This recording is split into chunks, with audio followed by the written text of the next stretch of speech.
जय हिंद। आज हम बात करेंगे पहलगाम हमले पे। जैसे कि आप लोगों को पता होगा कि पहलगाम हमले पे हजारों वीडियो, लाखों वीडियो इस समय भारत में बहुत सारे यूट्यूबर बना रहे हैं। तो सबसे पहले मैं बात करूंगा, जो इसमें बात हो रही है कि आतंकवाद का कोई धर्म नहीं होता है। तो आप ये बताइए कि अगर यही हमला कोई सुंदर कांड का पाठ करा के या हनुमान चालीसा का पाठ करा के अगर शूट आउट किया होता कि तुमको सुंदर कांड आता है तुम पाठ करो, जैसे वहां पे मुसलमान आतंकवादियों द्वारा कलमा पढ़ाया गया, पैंट खोल के चेक किया गया, जो आप समझते हैं वो क्या क्या चेक कर रहे थे। तो उसके बाद से वो कलमा पढ़ाए, कलमा पढ़ाने के बाद पैंट चेक किए। वैसे ही अगर सुंदरकांड पढ़ाया गया होता, हाथ में कलावा चेक किया गया होता, तो ये जो लोग कह रहे हैं कि आतंकवाद का कोई धर्म नहीं होता है, तो क्या ये लोग कहते कि आतंकवाद का कोई धर्म नहीं होता है? तब ये लोग कहते अगर यही चीज अगर शूट आउट हुआ होता जो आतंकवादियों द्वारा किया गया है कि आप हनुमान चालीसा का पाठ करो या कोई भी हिंदू धर्म से रिलेटेड, मानस की चौपाई से रिलेटेड कोई भी एक चौपाई बताओ, और उसके बाद से जो नहीं बता पाता उसको शूट आउट किया गया होता, तो क्या ये जितने लोग गा रहे हैं कि आतंकवाद का कोई धर्म नहीं होता, चाहे उमर अब्दुल्ला हो, चाहे वो समाजवादी पार्टी के अखिलेश यादव हो, या जितने भी मतलब दोगले टाइप के लोग हैं जो कह रहे हैं कि ये आतंकवाद का कोई धर्म नहीं होता, तो क्या ये लोग कहते सीधा चौड़ा करके कि आतंकवाद का कोई धर्म नहीं होता है? और दूसरी बात ये मैं कहना चाहूंगा कि इसमें बहुत अच्छे अच्छे जो टीचर हैं, इन्होंने इस चीज को बहुत अच्छा खंडन किया है। जैसे हमारे खान साहब ने बहुत अच्छा खंडन किया है, और उनका वीडियो अब देखेंगे तो कितना अच्छा उन्होंने बताया है और बहुत ही करारा जवाब दिया है। आप बार ये वीडियो देखें एक बार। ये आतंकवादी आए और वहां पर्यटकों के ऊपर गोली चलाने लगे। आतंकवादियों के मंसूबे को समझिए, गोली मारे हैं उनके मंसूबा को समझिए। गोली मारने के बाद महिला को कहती है कि हमें भी मार दो, तो कहता है कि नहीं, तुम्हें नहीं मारेंगे, तुम जाके अपनी सरकार को बताना। मतलब इन्हें पता है कि ये सरकार को बात बता जाएगा। दूसरी बात, जाति धर्म पूछा गया, हिंदू हो कि नहीं, कलमा पढ़ो। और उसके बाद कोई लोग कह रहे हैं कि आतंकवादी का धर्म नहीं होता है। कलमा कौन धर्म का आदमी पढ़ाता है जी?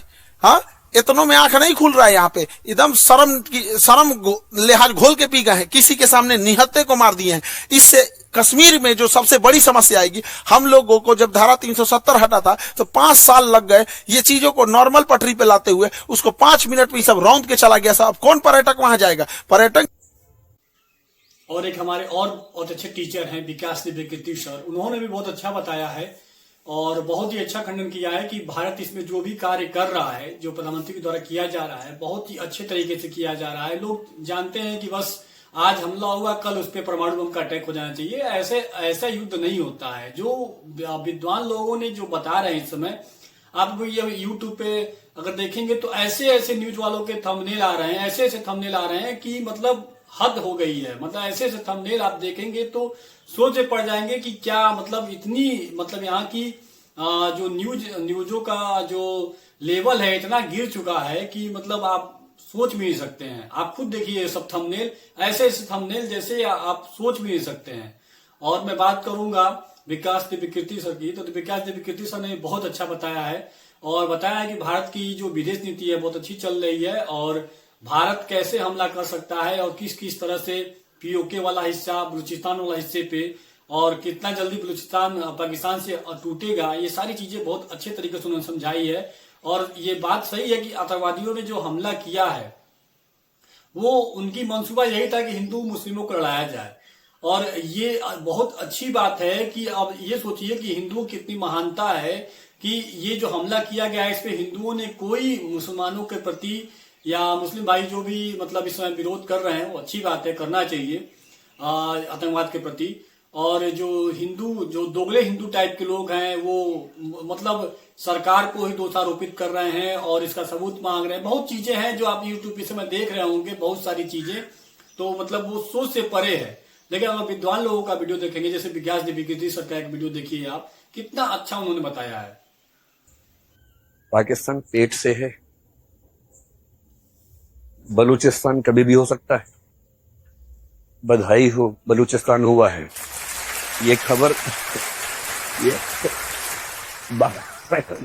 बात ताली बजाने के लिए, रियल सिचुएशन ऐसी वहां पर इस समय चल रही है। 2-3 बच्चे होने की उम्मीद है। इधर सिंध ओवरड्यू है, कभी भी खबर आ सकती है। तो लेकिन ये खबर जल्दी आने वाली है। ये प्री मैच्योर बेबी है, थोड़ा जल्दी 7-7.5 महीने में लगता है कि ऐसा होता है कभी कभी, प्रकृति के अपने उसूल होते हैं। अब उनको लग रहा है कि सोचो किसी देश के अंदर ट्रेन हाईजैक हो गई, बस भाई फ्लाइट फिर भी समझ में आता है कि फ्लाइट में 2 लोग चढ़े लेके चले गए, ट्रेन तो जमीन पे है, इतनी लंबी ट्रेन हाईजैक हो गई, कितने लोगों को मार दिया, सेना कितने लोगों को मार दिया। पूरी दुनिया भर में थू थू हो रही है कि आपसे अपने देश में ट्रेन नहीं संभल रही है। आपके देश का एक बहुत बड़ा प्रांत इतना नाराज है कि आपके देश की ट्रेन पे कब्जा कर लेता है। उनको बलूचिस्तान के मामले को दबाना है, शांत करना है, और शांत करने का तरीका क्या, कुछ और भड़का दो मामला, उससे लोगों का दिमाग वहां से हट जाता है। तो एक तो गरीबी, ऊपर से बलूचिस्तान, और तीसरा एक शख्स वहां बहुत परेशान है, उसका नाम है असीम मुनीर। वो वहां के सेनाध्यक्ष है, चीफ ऑफ आर्मी स्टाफ है। अगर उनकी खान सर और विकास विकृति का वीडियो देखने के बाद आप लोगों को लगा होगा कि इन्होंने कितना सटीक जानकारी दी है। जैसे खान सर ने बताया था कि नेवल अटैक करना चाहिए, तो नेवल अटैक के साथ साथ कहां पे पाकिस्तान को कड़ा जवाब देना चाहिए। सबसे पहले जो शिमला समझौता था उसको पानी का जो रोकने का जो व्यवस्था किया गया है और जो छोड़ने का रणनीति अपनाई गई है वो काफी अच्छी है। और इसमें खान सर भी बहुत सारे वीडियो बना चुके हैं और बहुत सारे विद्वान जो इसके जानकार हैं वो ये वीडियो बना चुके हैं और आप लोगों ने देखा होगा, समझा होगा। ये तो काफी अच्छी रणनीति के साथ भारत इस पे आगे बढ़ रहा है।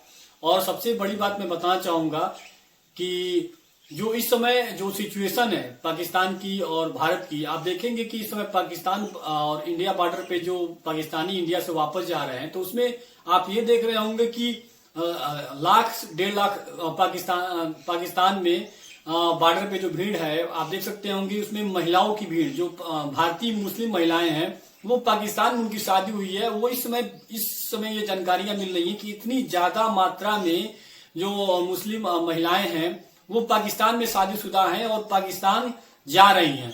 और इसमें काफी सारा मतलब वीडियो आ रहे हैं कि कोई फैमिली रो रही है। सिंपल सी बात है, जब कोई किसी से छोड़ता है तो रोएगा, लेकिन इसका कारण क्यों बना? क्या भारत में इतनी 24 करोड़ मुसलमान हैं, क्या उनसे वो लोग शादी नहीं कर सकते थे?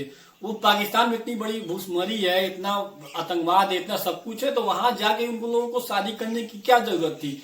और आप खुद सोचिए कि अगर इतनी ज्यादा मात्रा में पाकिस्तानी भारत आएंगे तो उनका स्लीपर सेल और आतंकवाद फैलाना कितना आसान होगा, यहाँ से जानकारी जुटाना कितना आसान होगा। तो मैं मुसलमानों से भी एक अपील करना चाहूंगा कि यार प्लीज आप लोग मतलब ये इस चीज पे जो शादी हो रही है पाकिस्तान में, वो हमारा दुश्मन देश है, वहां पे ये चीजें नहीं होनी चाहिए और इसको खत्म करना चाहिए। और दूसरी बात कि हमारा देश बड़ा है और देश को ही सर्वप्रथम रखना चाहिए, धर्म बाद में आता है, चाहे वो हिंदू धर्म हो या मुस्लिम धर्म हो। और सबसे बड़ी बात मैं ये कहना चाहूंगा कि अगर यही हमला आप सोचिए कि जहां पे बहुसंख्यक हैं, बहुसंख्यक के प्रति हमला हुआ है और अल्पसंख्यक के प्रति अल्पसंख्यक ने हमला किया है, जैसे मुस्लिम ने हिंदुओं पर हमला किया है। आप कह सकते हैं आतंकवादी जो थे, सिंपल सी बात है, आप कह रहे हैं कि धर्म नहीं होता, लेकिन वो थे मुस्लिम ही जिन्होंने हिंदुओं को मारा।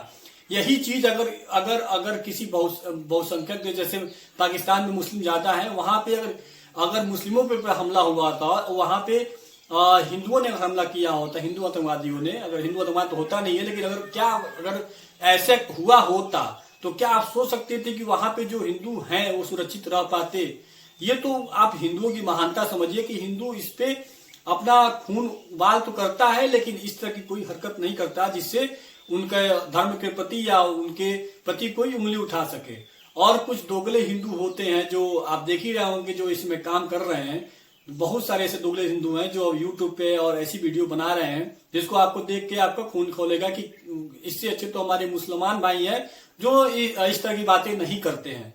और दूसरी चीज आप ये देखिए कि आप जो कह रहे हैं कि ये जो आतंकवादी हमला हुआ है ये क्यों हुआ है? सिंपल सी बात है, आपसी मतभेद बढ़ाने के लिए हुआ है। तो ये अगर यही हमला अगर वो आतंकवादी मुसलमानों का सुंदरकांड या हनुमान चालीसा करके कर दिए होते तो इसमें सिचुएशन जो होती कुछ अलग होती और बहुत ही खतरनाक सिचुएशन होती। ये तो अच्छा हुआ कि जो हम उन्होंने हमला किया वो उजागर हो गया कि ये मतलब कि इनकी नीयत क्या थी, इनका मतलब सोच क्या थी। अगर भारत जो इसमें काम कर रहा है, सिंपल सी बात है, इस बार बहुत अच्छा जवाब मिलेगा और इस बार जो कुछ होने वाला है बहुत बड़ा होगा। तो मिलते हैं दोस्तों नई जानकारी के साथ। जय हिंद।